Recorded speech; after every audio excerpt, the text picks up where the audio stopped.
بسم الله والحمد لله والصلاة والسلام على رسول الله.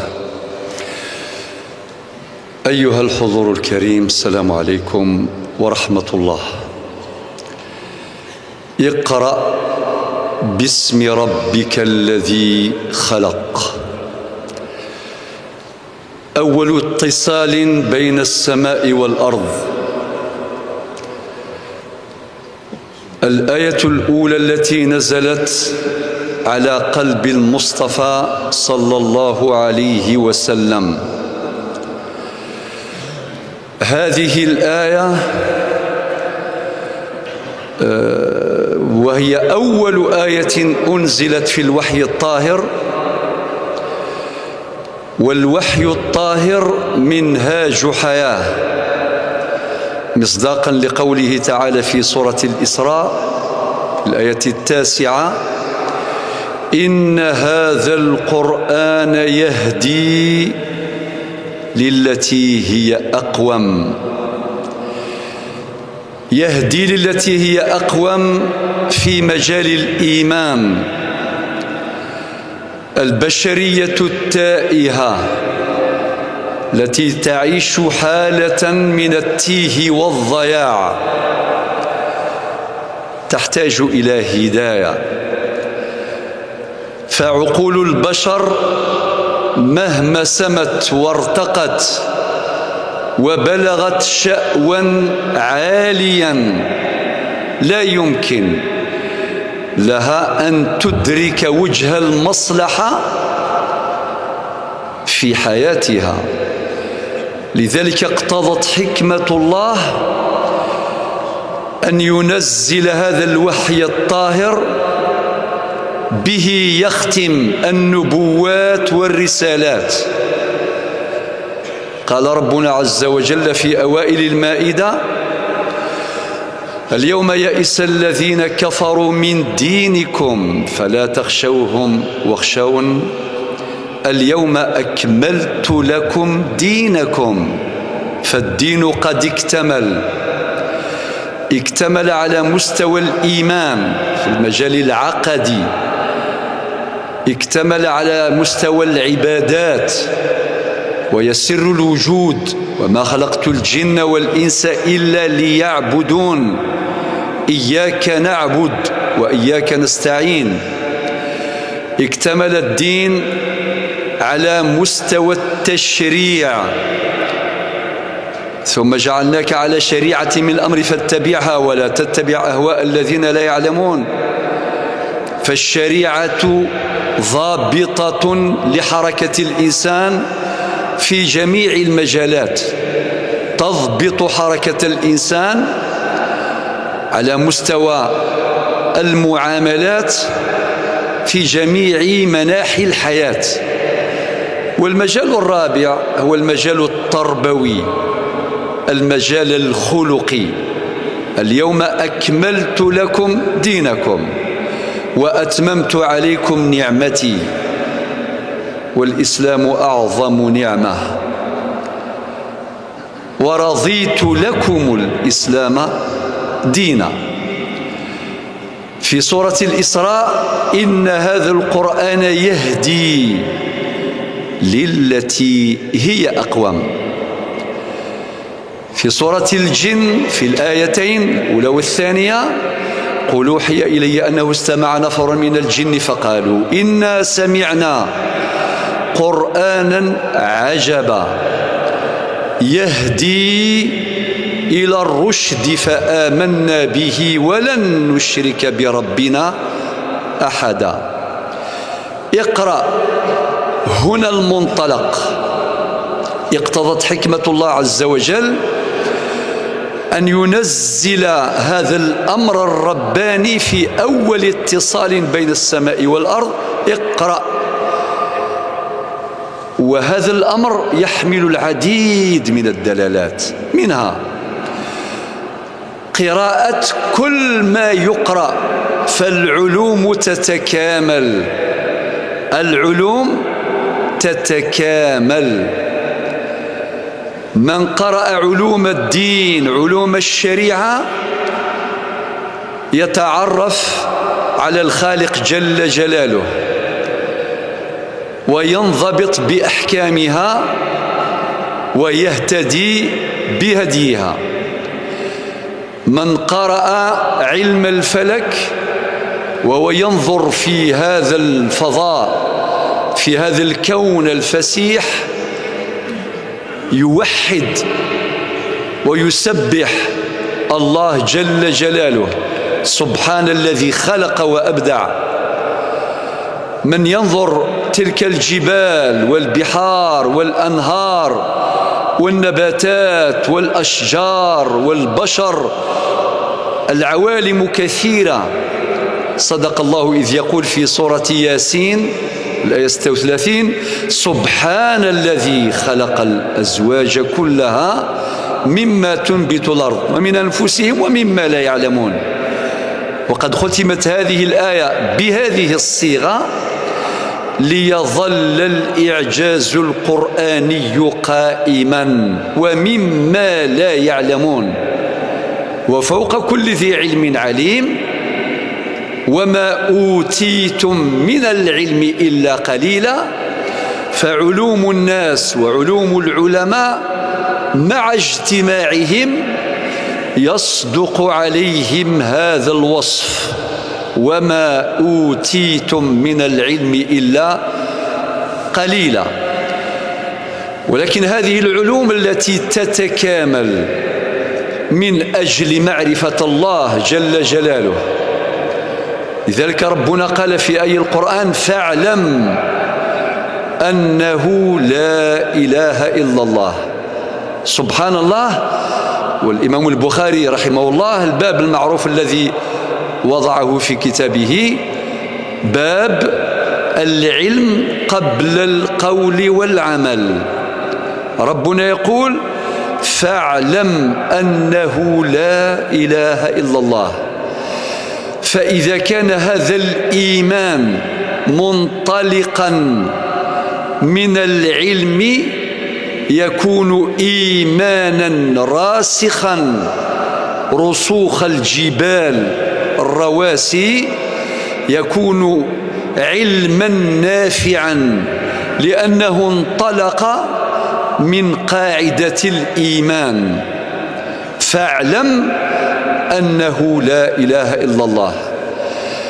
والقراءات، ومن دلالة هذه الآية أو هذا الأمر الرباني، نربيو الكبدة على القراية، لازم. والقراية ما عندهاش سن.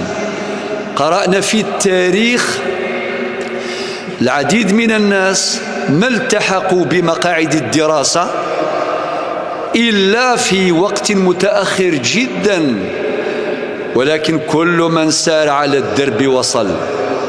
ولا واحد يقدر يقول أنه نفاتني القراية ولا فاتني العلم، التحصيل العلمي. لا، القراية ما عندهاش حدود، بلا حدود ولا سدود. المتنبي شاعر الحكمة هو اللي يقول: إذا غامرت في شرف مروم فلا تقنع بما دون النجوم، القناعة في العلم مرفوضة. لذلك مما قرأناه في تاريخنا المشرق وممن سجل ذلك عبد الفتاح أبو غدة رحمه الله في كتبه، خاصة في كتابين: الأول قيمة الزمن عند العلماء، الثاني صفحات من صبر العلماء على شدائد العلم والتحصيل. وكي تقراو زوج كتب هذون سوف تتذكرون علماءنا. نتذكر ابن باديس إمام الجزائر، الشيخ البشير الإبراهيمي، مولود قاسم، الشيخ شارف، الشيخ عبد الرحمن الشيبان، مشايخ يعني ما ذكرته على سبيل المثال. حينما نقرأ تراجمهم ندرك حبهم للعلم والتحصيل، وندرك حرصهم على التحصيل العلمي إلى آخر لحظة.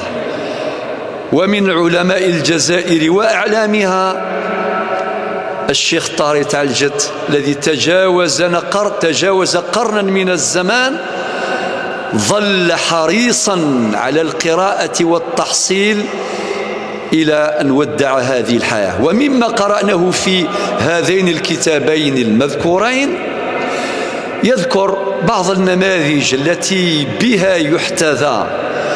تحدث عن الإمام الزمخشري، الإمام ابن كثير، والإمام البيروني، ومما ذكره في هامش كتابه وهو يترجم لهذا العالم العلم الإمام البيروني، ذكر كلمة لأحد المؤرخين وهو يقول: البيروني أكبر عقلية عرفها التاريخ، صاحب العقل الموسوعي. ثم يذكر في لحظاته الأخيرة، لحظات الاحتضار، جاءه عواده، جاءوا الزوار يزوروه في هذه اللحظات الأخيرة، واسمع لهم يتناقشوا في مسألة علمية. احنا يقول لك الموت تعطي الراحة، الموت تسك الراحة. قال لهم كي تلقاو الجواب أعطيوا لي الجواب. قال له واحد: واش تدير بهذه المعلومة؟ ماذا تصنع بها؟ انت راك تودع، يعني خلاص راك في اللحظات الأخيرة. ولكن سبحان الله، قال لهم: أحب أن ألقى الله، حبيت نلقى ربي بهذه المعلومة الجديدة اللي أحصلها في هذه اللحظات قبل أن أودع الحياة، أفضل من أن ألقاه وأنا أجهلها. ماذا نفهم؟ كان حريصا على التحصيل العلمي إلى آخر لحظة في حياته. رسالة إلى شبابنا: نعلم أن التكنولوجيا مهمة، ولكن الاستخدام السيء للتكنولوجيا للإنترنت دمار لا عمار. الاستخدام السيء، ومن آثار ومظاهر هذا الاستخدام السيء البعد، العزوف عن الكتاب الورقي. ما أحلى أن واحد يربي الكبدة على الكتاب، وعلى رأس هذه الكتب كتاب الله، تحكموا هك ربي عليه الكبدة. أما هذه الهواتف النقالة وهذا الاستخدام السيء للغاية للتكنولوجيا هو الذي يبعدك ويبعدنا عن سدنة العلم، عن منابع العلم والمعرفة.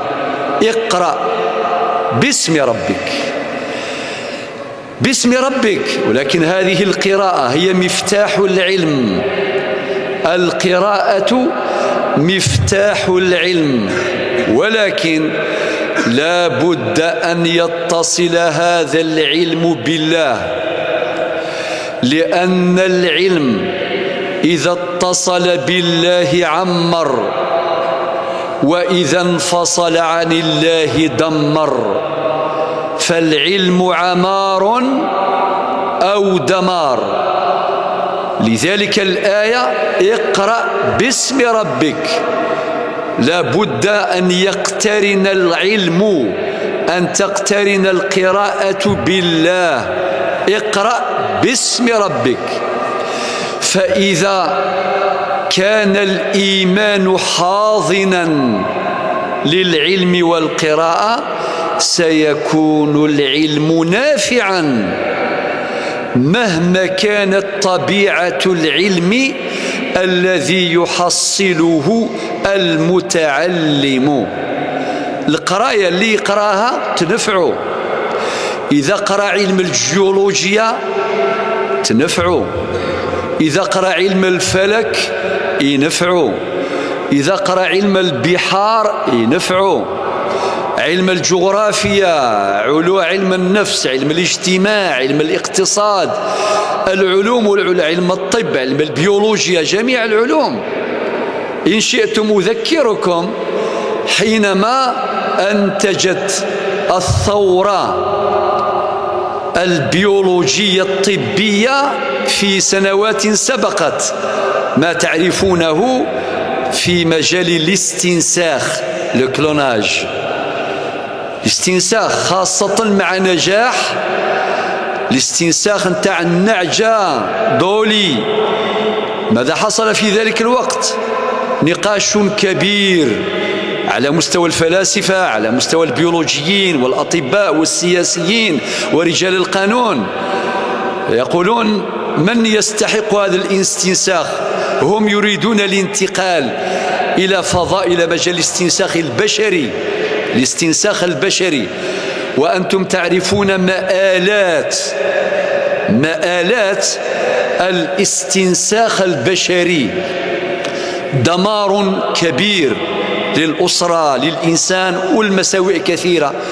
ويومها مما أفرزه هذا النقاش قالوا لا يستحق الاستنساخ البشري إلا الأذكياء والأغنياء، أما غير هؤلاء فلا يستحقون الاستنساخ، لا يستحقون. نقاش كبير وصراع كبير. لماذا؟ لأن العلم انفصل عن الله، عن الإيمان.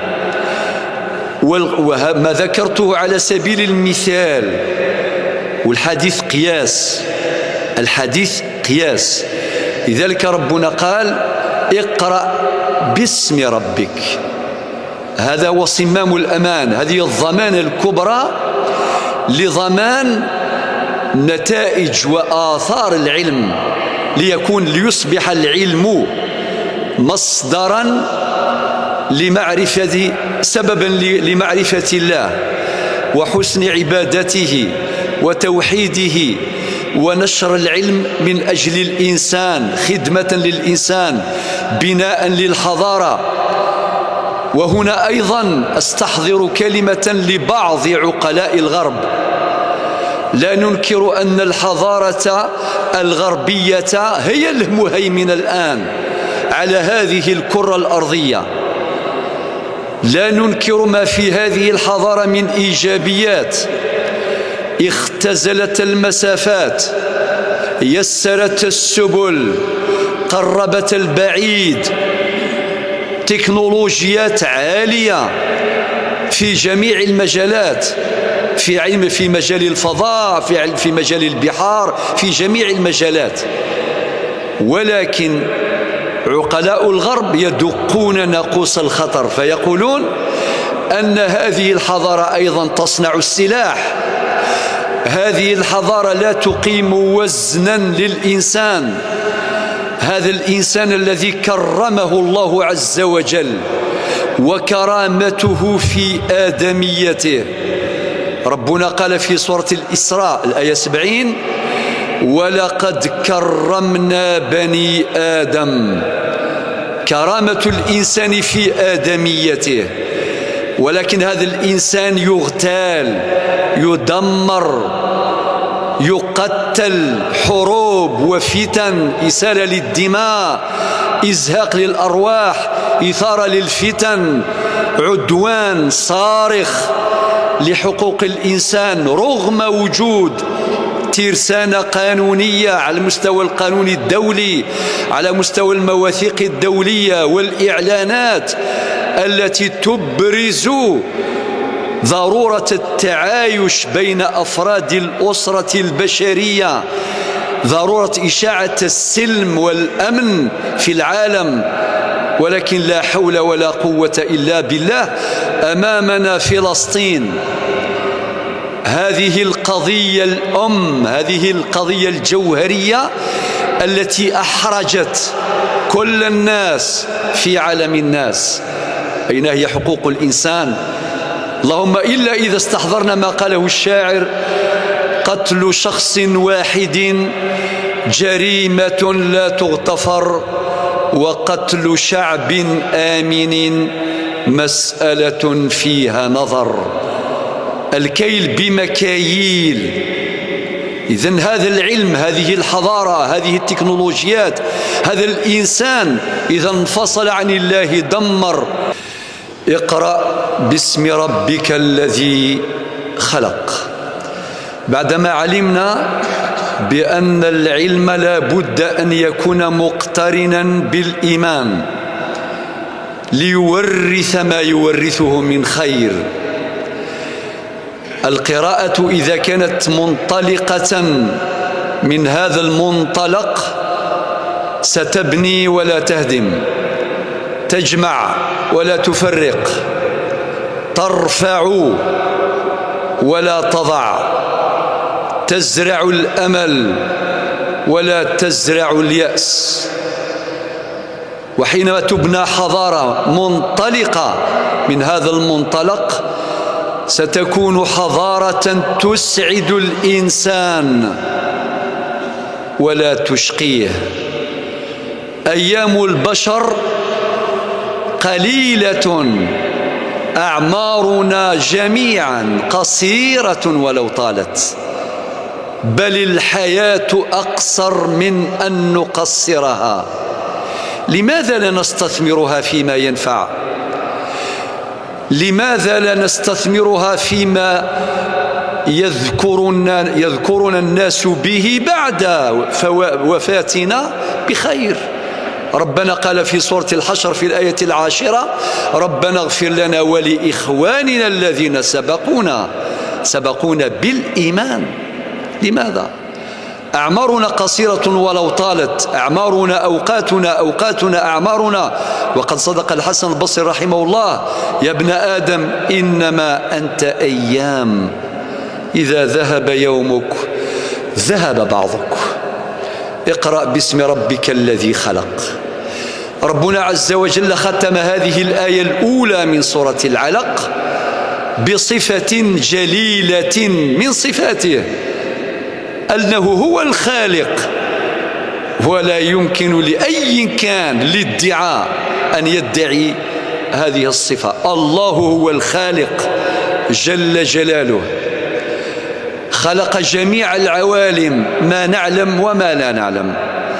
نربط بين اقرأ والخلق وما خلقه الله عز وجل، فكأن هذه الآية ترشدنا إلى أن نقرأ أيضا هذا الكتاب، كتاب الله المسطور، بتدبر، وهو منهاج حياة.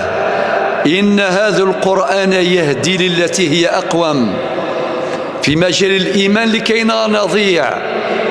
فيأتي أصل الأصول الجامع بين جميع النبوات والرسالات، وهو ما ذكره ربنا في الآية 25 من سورة الأنبياء: وما أرسلنا من قبلك من رسول إلا يوحى إليه أنه لا إله إلا أنا فاعبدون. ربي واحد لا شريك له. هذا القرآن سيهدينا لمعرفة الله، لمعرفة أنبيائه، لمعرفة الأحكام الشرعية، للانضباط بها، لمعرفة التشريعات الواردة في هذا القرآن الضابطة لحركة الإنسان في مجال الأعمال، في إدارة المال، في المجال التجاري، في مجال الأسرة وبناء المجتمع، وفي العلاقات بين الناس وبين الشعوب. وجعلناكم شعوبا وقبائل لتعارفوا إن أكرمكم عند الله أتقاكم. ربنا ذكرنا بهذا المعيار العادل، معيار التفاضل بين الناس: إن أكرمكم عند الله أتقاكم. ثم نقرأ في كتاب الله المفتوح، ننظر في هذه النجوم، في هذا القمر وهذه الشمس وهذه المجرات وهذه الكواكب وتلك البحار والأنهار والمحيطات والأشجار والنباتات. أمر عجيب، ننظر. لذلك هذا القرآن يرشدنا إلى النظر مرة أخرى لترسيخ هذا الإيمان في القلوب. على سبيل المثال، ربنا قال في سورة الذاريات في الآية 7: والسماء ذات الحبك. يا الله، وراهم علماء الفلك يفهموا هذه الآية. هناك قدر معين نتفق عليه جميعا، أهل الاختصاص واللي ماشي مختصين، ولكن أهل الاختصاص ينظرون أكثر ويتدبرون أكثر. وأنتم تعلمون أكثر من 1000 مرة وردت كلمة التفكر والتدبر والنظر، يعني العقل، وظائف العقل، وردت في القرآن أكثر من 1000 مرة، إبرازا لقيمة العقل الذي يتفاعل مع هذا الوحي الطاهر لاستنباط ما ينفعه في هذه الدنيا وما ينفعه في الحياة الباقية في دار القرار. الآية 7 من سورة الذاريات: والسماء ذات الحبك. نتجاوز بعض الآيات. الآية 20: وفي الأرض آيات للموقنين. ما وش غير اللي قرأوا علوم الفلاحة ولا اللي قرأوا الجيولوجيا، علم طبقة الأرض، هم الذين ينظرون. كلنا مطلوب منا أن ننظر. وفي الأرض آيات للموقنين. الآية التي تليها 21: وفي أنفسكم أفلا تبصرون. الإنسان يشوف في روحه يوحد ربي. هذا اللسان الذي يتحدث بهذه الأصوات التي تحمل الأفكار والمعاني، سبحان الله. هذه الأذن التي تستوعب وتسمع وتميز بين الأصوات، سبحان الله. ما خلقه الله فينا أمر عجيب. لذلك قال: وفي أنفسكم أفلا تبصرون. الآية التي تليها الآية 22: ربنا قال: وفي السماء رزقكم وما توعدون. ربنا عز وجل يحرك هذه العقول للتدبر، للنظر، للتأمل. ثم تأتي الآية 190 من سورة العمران وما بعدها: إن في خلق السماوات والأرض واختلاف الليل والنهار لآيات لأولي الألباب الذين يذكرون الله قياما وقعودا وعلى جنوبهم ويتفكرون في خلق السماوات والأرض ربنا ما خلقت هذا باطلا سبحانك فقنا عذاب النار. ثم تأتي الآية 193: ربنا إننا سمعنا مناديا ينادي للإيمان أن آمنوا بربكم. هذه من ثمرات العلم الإيمان. ونقرأ، نعود مرة أخرى إلى سورة الذاريات. تأتي الآية 49: ومن كل شيء خلقنا زوجين. انبثاث الزوجية في الكون، في عالم الإنسان، في عالم الحيوان، في عالم النبات، في عالم الذرة، في جميع العوالم، ما نعلم وما لا نعلم. والآية 49 تشبه الآية 36 من سورة ياسين: سبحان الذي خلق الأزواج كلها مما تنبت الأرض ومن أنفسهم ومما لا يعلمون. ثم تأتي الآية رقم 50 من سورة الذاريات: ففروا إلى الله. ففروا إلى الله. نسأل الله عز وجل أن يجعل فرارنا إليه صادقا خالصا مخلصا. اللهم انصر إخواننا المجاهدين في فلسطين. اللهم احفظ بلادنا الجزائر من كل سوء وسائر بلاد المسلمين. اللهم غير حال أمتنا إلى أحسن حال. اللهم استرنا في الدنيا وفي الآخرة. اللهم إنا نسألك من خير ما سألك منه نبيك محمد صلى الله عليه وسلم، ونستعيذك مما استعاذك نبيك صلى الله عليه وسلم. أنت المستعان، فأعنا على طاعتك. آمين، والحمد لله رب العالمين.